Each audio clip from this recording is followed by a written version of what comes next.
Good evening, everyone. My name is Michael Torelli. I'm the what am I? I'm the chairman of the Orange County Industrial Development Agency, and today is Wednesday, June 29th at 5:44 p.m. And this is the Governance Committee meeting of the Orange County IDA.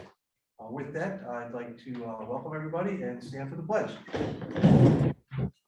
I pledge allegiance to the flag of the United States of America, to the republic for which it stands, one nation, under God, indivisible, with liberty and justice for all.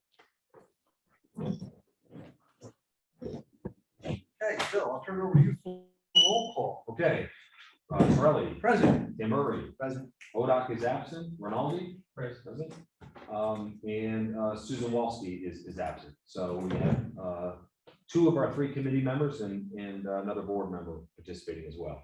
As our guest, we have our general counsel, Susan Katzoff, and we have Dennis Brady from 88 Studios, who's handling our AV, of course. Great. With that, Bill, I'd ask you, today's main point of the governance committee is to go ahead and talk about a previously issued RFP that we had for bond counsel. As you know, the IDA has afforded the opportunity to help projects with bond issuances. And it's part of our, I'll say, quote unquote, incentive package and the abilities that is afforded to us by state statute. So with that, a couple months back, we did an RFP, and the RFP has been out.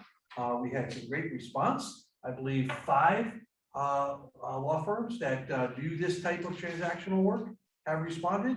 And we have a package of information that we received from each one of them, talking about their highlights and their history. And Bill has taken upon himself to go ahead and give us a nice briefing on it. So I'll turn it over to Bill for the briefing, and then we'll potentially go into the next phase of this. Perfect. All right. Thank you, Mr. Chairman. Yes, we did. This is an RFP we put out in 2021. As you know, we've been reprocuring many areas of service and consultants and such. To me, what was at the top of the list was general counsel. So obviously very happy we have Susan Katzoff on it, and she's even helping us with this process. But I will tell you, I was charged by the chairman last year when I went to the New York State EDC conference to try and promote our RFPs for both general counsel and for the bond counsel RFP. And I certainly did that. I made a lot of connections, which I'm certainly want to do. And I think as a result of that, and just I think the prominence of this IBA, besides the dark period we had, a year or so ago, I think we've got some of the best firms around that responded to this. These are all high caliber firms. You can tell from their credentials that they list out there. I am going to ask our counsel in executive session, and the chairman will lead us there to give us some feedback as a colleague. But they're all very good to choose from, frankly. And what I'd like to do is I put this somewhat short summary together. It was kind of almost like a highlight reel of their proposals, trying to look at some of the same areas of interest, kind of profiling the firm, and again, talking about their background, reputation, experience, and such, what their areas of expertise is, what other IDAs they currently serve or have served, any services that they cannot perform that we need, which, by the way, are none for all of the applicants. And we asked in our RFP about a conflict of interest, and we asked them to really make a statement about any perceived current conflicts or potential conflicts with other IDA applicants, whatever it might be. So they've all responded to that. And then as part of our, I'll call it our quantitative analysis, as we've done with other RFPs, I've got the fees in there, and there's 2 categories of fees. What they would charge the IDA for the work they do. And again, this is really the scope of this is bond work. It's not other transactions, straight line leases, pilots, and such. Susan is doing that for us as our general counsel, which in most IDAs also is your transaction counsel. So that's what we've done here. So it is limited to that, but they all conform that. And again, their fees, rates to us and to the applicant. So I'm going to start just right up the top. These are in alphabetical order. The first firm is Barclay Damon, which, full disclosure, Ms. Katzoff was a former member of that firm in the past before she joined Bousquet Holstein. We would be assigned to Melissa Bennett, an attorney with tremendous background. They all have really impressive resumes. I think she's in Appendix A is her bio in Barclay Damon's proposal, so you'll be able to see. She is based in Albany. In this summary, I've made it clear where our representative, well, our lead attorney from that firm would be based, and obviously it plays into our location and whether they appear in person and such. So Melissa Bennett would be handling our IDA for Barclay Damon. It's a firm of almost 300 attorneys. It was founded in 1855, certainly not the most important thing, but I was kind of shocked when I went through these proposals to find out all of these firms were created in the 1850s. I think one was just unbelievable. Some of them have transformed a little, maybe merged with another firm, but they all really originated around the 1850s. Amazing. Maybe sometime Sue, you can give us a history lesson, let us know why that was so pivotal, why all these firms were being born then. But relative experience, like you're going to hear with all of them, tremendous amount of experience with IDAs and LDCs, working with in public finance, with government agencies, quasi-public entities, et cetera. They've been in public practice since the 80s, so they've been doing this a long time. Let's say the attorneys of regular service counsel to IDAs, LDCs, public authorities, et cetera. A well-regarded firm, no question. When I did go to these conferences, as well as we've had meetings with our regional colleagues at other IDAs, Dutchess County, for example, we just had a meeting last week. We talked about law firms in Barclay Damon, as well as some of these others here. I got a lot of great feedback on that. Relevant area of focus. I think I copied and pasted this after I did the first one, because these are the relevant services we need. And once one told me they did it all, I asked all the other ones, like, do you do this, do you do that? And they all do. So that's pretty much verbatim for each proposal. You're going to see those areas of focus. Other IDAs served by Barclay Damon, counties of Lewis, Onondaga, Oswego, with Oswego going back to 89. So you see that's an awfully long relation. Doesn't sound like that long ago for some reason, I think, to us, but it is. If you've had a high school reunion or whatever it might be, you're knowing just how long that is now. Oswego, Rensselaer, Schenectady, and Suffolk counties, also the IDAs in the city of Schenectady, Towns County, and Babylon. Again, they can perform everything for us.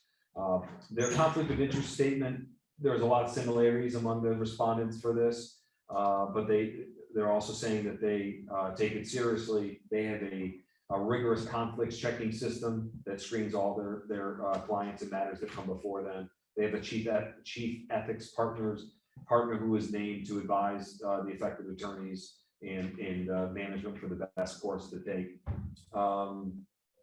And the last piece here, if there's any uncertainty about whether representation involves a differing interest or whether representation is permissible, with full disclosure to and the consent of both the new client and existing client, the matter submitted to the chief ethics partner, who again advises management the best course to take, and it could include waivers in these situations and such. But again, like all the respondents, they're taking the conflict of interest seriously, and they're also identifying that they have no current perceived conflicts. They're not representing someone else that's before us or one of our municipal partners, whatever the case may be. Now getting to the last part, which is rates. Barclay Damon is saying that they would, we have a $5,000 application fee, non-refundable application fee, kind of the first phase of the fees when an applicant comes to us. Right now, we're splitting that fee with our bond counsel. Barclay Damon is proposing that they would have 20% of that, and only if the project does not proceed to closing. So if they're helping us in doing as Ms. Katzoff does for us now, gets on calls with us, make sure to guide them about the proper way to apply, the way they're structuring their application, vetting them in certain ways. So anything that they do in that respect, to say a bond deal, if it does not close, then they would take 20%. If it does, they would not charge us. They would not ask us for a portion of the fee. Generally, like a number of other firms, they're stating that the billing in these cases is to the applicant, the group that comes to us seeking these benefits. So typically they're saying they're billing them and not us. But if there are situations where we're looking for extra counsel, looking for them to help with some sort of analysis or go the extra mile, then they would apply the following rates. Everyone provided hourly rates for these circumstances. For Barclay Damon, it's $300 an hour for partners, $250 an hour for associates and counsel, $225 for municipal finance administrator, and $185 for paralegals. They also have a travel rate of $150 per hour, no mileage, it's just their time, which they're saying is a reduced rate of $150. For applicants, the way that Barclay Damon laid it out in their proposal is simply that it is the same per hour rates, $300 per hour for partners, $250 per hour for associates and counsel, really for the work that it takes to take this to closing, so that they would be doing on a per hour basis. That's Barclay Damon. The next, again, alphabetical order, is Hawkins, Delafield and Wood.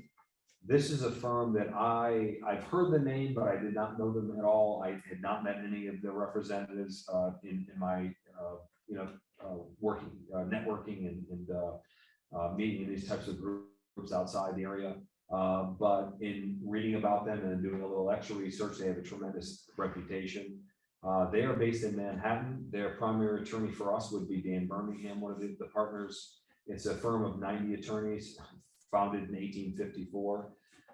As you say, just the three partners alone have 90 years of combined experience working with IDAs in New York State.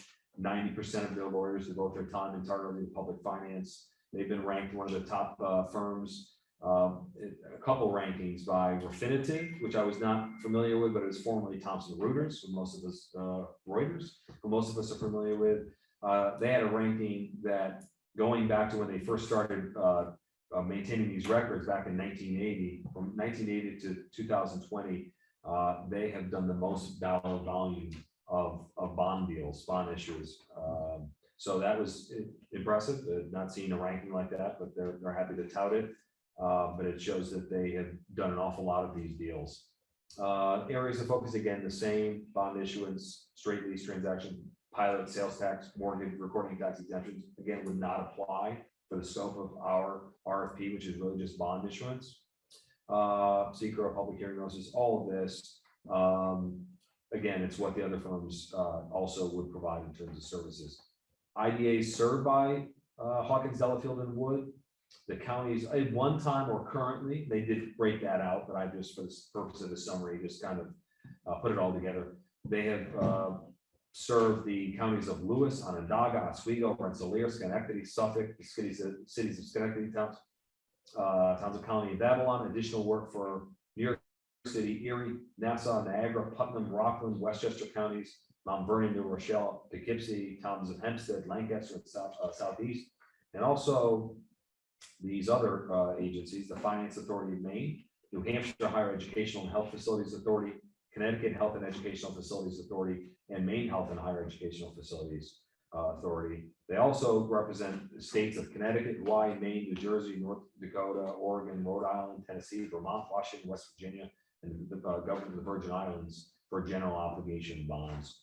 So a lot of public work, a lot of government work, a lot of IDA work. So a really broad, a real deep breadth of experience, I guess I'll say. They can perform all services for us. Conflict of interest, they don't see any interest, any conflicts arising out of their current representation. Let's say they say, we particularly note that we have an uncommon commitment to municipal finance practice and therefore generally do not accept any engagements of real estate developers, local businesses, or entities that are likely to seek out the IDA or OCFC for assistance, or companies that might be involved in litigation or proceedings as an adversary. So that, I think, is interesting to note. They're generally not, because that's certainly, if there are any conflicts, I think that's where the opportunities are. We have so many of these. Dan Spitzer from Hodgson Russ, for example, they're responding to this RFP. Dan was just before us representing West Warwick 1, 2, and 3. So it's going to happen. Hawkins, Delafield, and Wood is pointing out the fact that that's less common in their state. They're asserting. Rates. The firm has developed a team approach by utilizing bond and tax lawyers in a coordinated effort to achieve results at the lowest possible cost. No one else made that assertion. I thought that was interesting. Just trying to say that they're economical for the client on this. They also, to the IDA, would charge hourly rates similar to Barclay Damon: $300 an hour for partners, $250 for associates and counsel, $225 for municipal finance, $185 for paralegals, $150 for travel time here as well, and a share of 20% of the application fee. Their rates for applicants, $300 for partners, $250 per hour for associates and counsel. And then they broke it down for disbursements. They said $25,000 plus disbursements for straight lease transactions. Again, that's more Ms. Katzoff's work. For bond issuance, they have a schedule here that I did include. I retyped it into this summary for exempt bond transactions up to $5 million, a fee of $50,000, between $5 and $10 million, $70,000, $10 to $20 million, $90,000. Any bond transaction with a principal amount over $20 million, they would bill for actual hours worked by their associates and partners. For taxable bonds, up to $5 million, $30,000 in fees, $5 to $10 million, $55,000, $10 to $20 million, $70,000, and over $20 million in the principal amount for taxable bonds, they bill in actual time. Let's see. And they also kind of note that to any extent any of the above bond financing involves an underwriting or a credit enhancement, such as a letter of credit or bond insurance. Hawkins, Delafield, and Wood would estimate their fee would increase by approximately $15,000 to $20,000. That's the summary on there. So I do know I'm moving quickly, just trying to get you all this information. I know you're all following with me. Harris Beach, they're our incumbent bond counsel, of course. They, as they say at some point here, down under experience and reputation, they've worked with the OCIDA for 25 years. So they certainly have longevity, they have experience.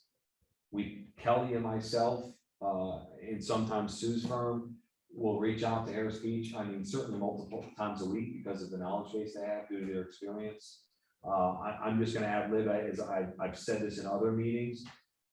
They have a very deep bench, as most of these firms do. You've seen the size, but we've experienced their deep bench. We're again going through Paris reporting. By the way, we just heard back from the ABO about our last Paris report. They had 8 questions. Last time we had about 12 questions. 8's the lowest that Kelly recalls the IDA ever having. So I think we're doing a better job with that. I give her a lot of credit for her diligence and the guidance we've had for sure. But we work with someone from Harris Beach, Julie Marshall, who ran an IDA herself, but she's an attorney with them. We work very closely with her on Paris reporting. She completes a lot of it, guides us through the work that we have to do to get it ready.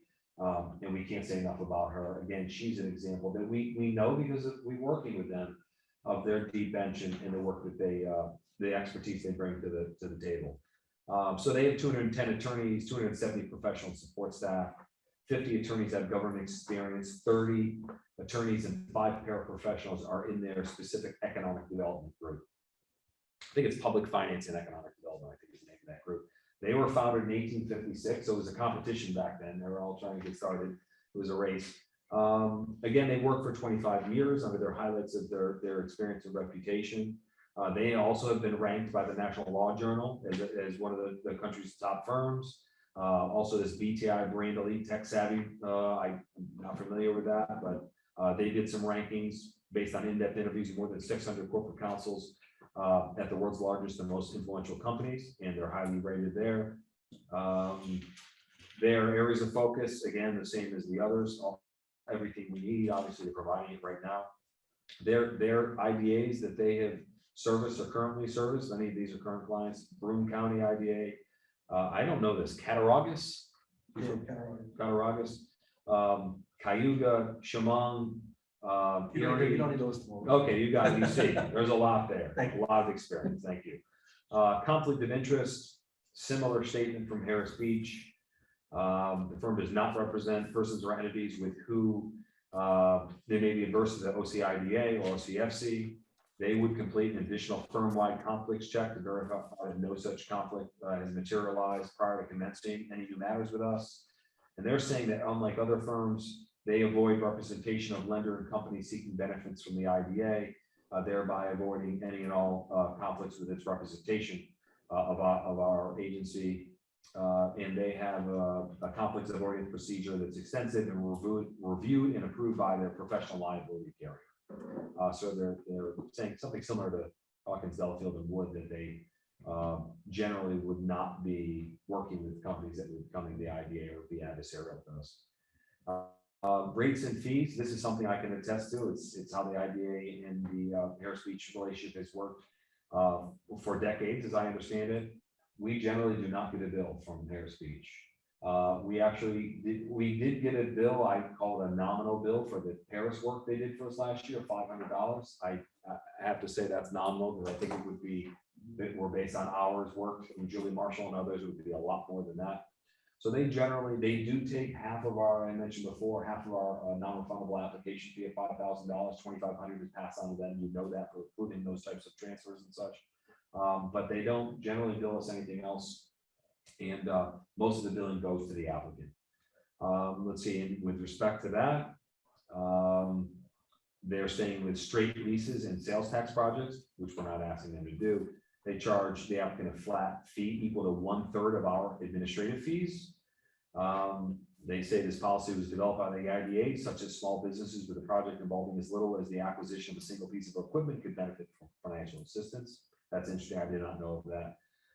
In the event that Harris Beach should be called upon to assist us or the CEO or local counsel for projects which are not otherwise billable to the applicant, they will bill us in hourly fees, $390 to $625 for partners and senior counsel, $220 to $375 for associates and other attorneys, $100 to $225 for paralegals. And they're saying, recognizing the limitations associated with public sector budgets, they propose a discounted blended hourly rate of $350 for partners and senior counsel, $200 for associates, and $115 for non-attorney professionals. Direct billing to the IDA is extremely rare. That's Harris Beach, 3 down, 2 to go. Next is Hodgson Russ. And I have interacted with a number of their attorneys as an economic developer in this role with the IDA. Met some new associates of theirs and partners, including Chris Canada. I met him at New York State DDC. Chris Canada would be assigned to us. He's based in Albany. Hodgson Russ has over 200 attorneys and 300 non-attorney staff. Founded, I think they were founded in 1817, so they were way ahead of everybody else. Let's see, the last one was 1834. So yeah, Hodgson Russ wins for the oldest firm. Let's see, as far as their experience, relevant experience, and reputation, bond counsel in numerous bond issues throughout the state. They've rendered approving opinions on hundreds of millions of dollars of public financings in the state. For the past 3 years, they've been ranked the top major upstate law firm based on the number of bond financings closed. They have 4 attorneys practicing exclusively in the area of public finance. They're listed in the Bond Buyers and Municipal Marketplace, the Red Book. So you could probably talk more to that. I've seen it, Red Book be equated to another, I have it somewhere. Every bond counsel is in the Red Book. So it's an equalizer. Great, thank you. And they say they're consistently ranked among the top 10 bond counsel in the state by the Thompson Financial Securities data. Let's see. Relevant areas of focus, all the same. Everything we're looking for, they're able to do. Other IDAs they're served by. They say they've been bond counsel on hundreds of IDAs and LDCs around the state. Representative clients, representative of this RFP, they include the IDAs in Allegheny, Chautauqua, Clinton, Fulton, Madison, Montgomery, Otsego, Delaware, Ulster, Albany, St. Lawrence, Rensselaer, and Warren, Washington counties. I think they work together, that IDA, those counties, in one IDA. There are no services that they cannot perform for us. As far as conflict of interest, they're not aware of any pending engagements that would create a conflict. They take conflict of interest and potential conflicts very seriously. As they describe in the proposal, they currently represent about 15 IDAs throughout the state. Each of these clients know, they say, and can rely on that our firm represents the Industrial Development Agency and only the IDA in a particular transaction. See, rates and fees with respect to the percentage of the application fees collected by us and received by them. They're also stating they would not charge the IDA or OCFC for reviewing applications, for determining the eligibility of projects for financial assistance, or providing the board of either agency with an overview of the application and underlying projects. Those costs would be borne by the project beneficiary as part of our fee paid at closing. So it's similar to what Harris Beach is saying, that they basically would not charge us to do the work that it takes to review a project and put it before the board for approval of this initial public hearing authorization. They wouldn't charge us to attend meetings in person or remotely, and costs relating to attendance at such meetings would be borne again by project beneficiaries. As far as rates and fees for the applicants, in this case, a little more complicated. Based on some of their recent transactions, reasonable expectations for their services, the fees that they would propose for applicants in this case are in this chart, which has 3 columns: transaction type, the fees, and the disbursements. Now, disbursements, can you clarify, Sue? Are those fees associated with their work that they are putting out, but then are we reimburse them for? What does that really pertain to disbursements? So disbursements would be costs incurred by the firm. So whether they are paying for getting notices published, if it is a bond issuance and they have to publish a TEFRA notice, any of those costs, I think that is what they are referring to with respect to disbursements. Okay, so you see the $50,000 in estimated disbursements for all of these transaction types. The first being under $10 million under a bond purchase agreement sold to a national financial institution, $45,000 to $55,000. Private placement of an under $5 million tax exempt 501c3 bond, $30,000 to $45,000. Private placement of an under $10 million tax exempt fixed 501c3 bond issue, $65,000 to $80,000, and a public sale of a tax exempt fixed rate 501c3 bond issue under a trust indenture, $75,000 to $95,000. Public sale of a tax exempt multi-mode 501c3 bond issue issued under a trust indenture, $75,000 to $95,000 also. That is Hodgson Russ.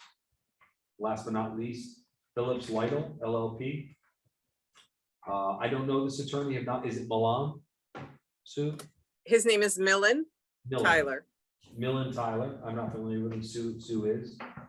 Phillips Lytle has 300 total staff, 190 attorneys, more than 40 practice areas, founded in 1834. They've worked, as far as experience and reputation, worked with numerous IDAs as bond counsel. In some cases, multiple cases, representing an IDA for 4 decades. More than 50 years experience in public finance. Red Book firm. They're relied upon by a wide range of clients as bond counsel. Let's see, any other highlights? They significant experience in bond finance and a variety of projects: higher education, public school facilities, municipal hospital system, water and sewer facilities, convention centers, electrical power generating, sports facilities, hospitals, nursing homes, housing, energy, alternate energy, et cetera, et cetera. So a lot of experience in a wide range of projects. Again, areas of focus relevant to us and our RFP, they cover everything. Other IDAs served by the firm, just a few examples they provided were County of Chautauqua, Dunkirk IDA, Genesee County IDA, Glen Cove, Nassau, and Town of Hempstead IDAs. There are no services we require that they cannot perform. Conflict of interest. Their statement is the firm has, first, Phillips Lytle has not identified any conflicts with Orange County IDA or OCFC. The firm has a thorough and comprehensive computerized conflict of interest check system. And it's their policy to run a conflict check before proceeding with any potential new matter memo, as well as with any new employee. The firm also circulates a new matter memo list to all firm employees, attorneys on a daily basis to help them further identify any conflicts. And all attorneys are required to understand their conflict of interest policy set forth in the risk management manual. As part of their hiring process, each potential new employee is required to disclose the names of their immediate family members and places of employment. A subsequent conflict check, as outlined above, is then run on those companies. If a conflict does arise, it's further evaluated by the risk management partner or managing partner to determine if a conflict truly exists.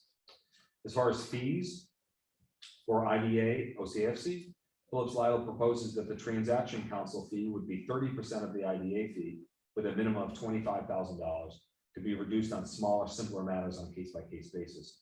But the fee for the initial review and comment on an application would be $1,000. Again, we charge $5,000, $1,000 would go to Phillips Lytle in this case. They would charge what they're calling a blended rate, which I assume means all of their professionals. They're doing one single hourly rate of $275 per hour. That's how I interpret it. For any work for the OCFC on projects which are not otherwise billable to the applicant. So again, they're looking to pass on most of the cost of their work in bond review and issuance to the applicant, assuming the project does go to closing. And Phillips Lytle would charge $275 per hour for attending meetings of the IDA. There'd be no charge for travel time. So they charge, that's where that fee comes from. And as far as applicants, the only way they outline it is the firm would charge the applicant $275 per hour. Again, that's their blended rate through the application process for meeting with the applicant of applying the IDA for benefits. That is a summary for Phillips Lytle. That is all 5 RFP respondents. I did, with the direction of Ms. Katzoff, I did ask other data, really more quantitative stuff, how many bond issuances and stuff, and things like that. And frankly, I didn't get all the responses. I think I started that Friday, didn't get it all after we spoke. I didn't get all the responses to yesterday. I get one today, I think late yesterday. So I can respond to some of that, but you got enough information in front of you. If you want to have discussion now, or Mr. Chairman, if you so choose to go into executive session to confer with our general counsel, up to you, but that's what we put together for you. Sure. Well, at this point, I think we have a ton of information. Thank you, both on the applicant side and on the review side.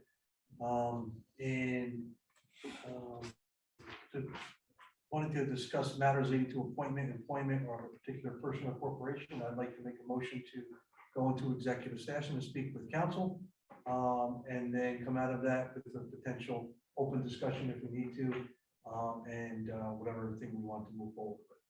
So I'll make that motion. I'll second the motion. Okay. Well, I have 2 out of the 3 of us here, and we both made the motion and seconded it. I think Maybe we still know. was that, yes. So Yeah, in case he was looking a second, but not. Yeah, so all in favor, say aye. Aye. So you can say aye too. You're here.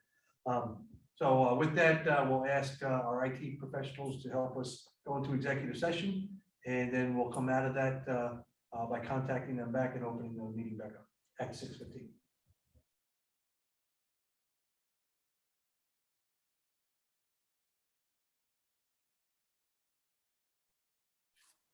All right, welcome back, everybody. My name is Michael Torelli. I'm the chairman of the Orange County Industrial Development Agency. Today is Wednesday, June 29th. We're coming out of executive session of our governance committee.